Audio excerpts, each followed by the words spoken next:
สบายดีพี่น้องสบายดีพี่น้องเพื่อสุขสุขคนที่เขามาเบิ่งสองของบริษัทแนลเนาะบรรยากาศค่อยค่ำย่ำแรกมื้อนี้ก็เลิกเวียก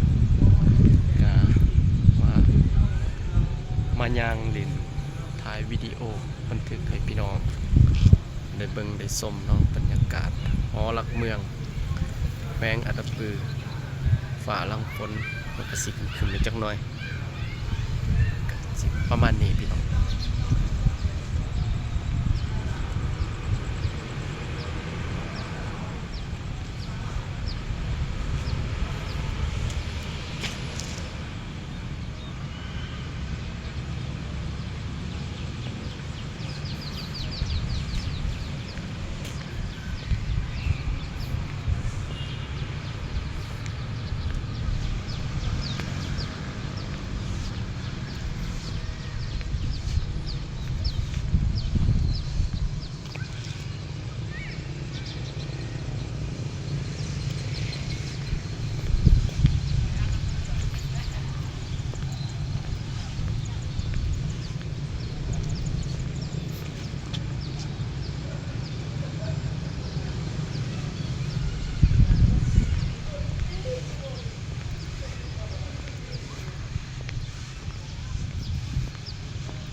บรรยากาศ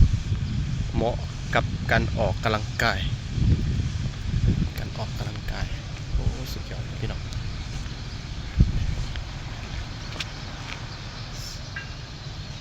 สวยงาม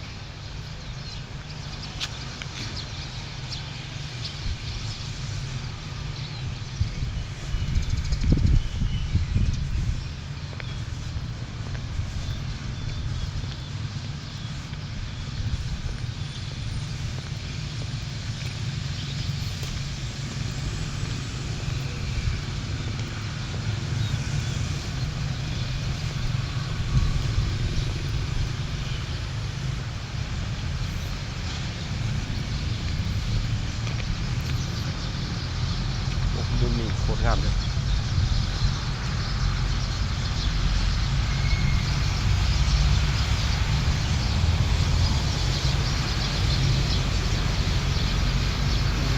นี่สุดยอดเลย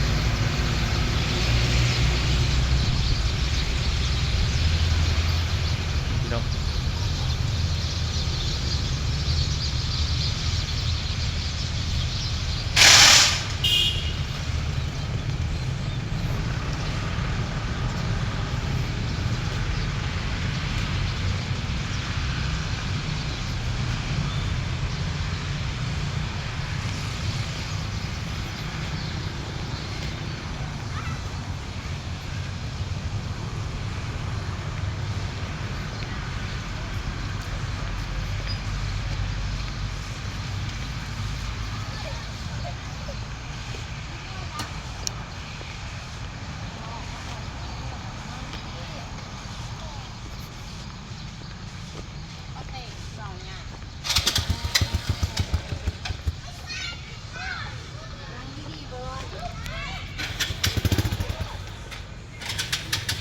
ขอบอกขอบใจพี่น้องเขามาเบิ่งเพื่อนสุขทุกคนเด้อ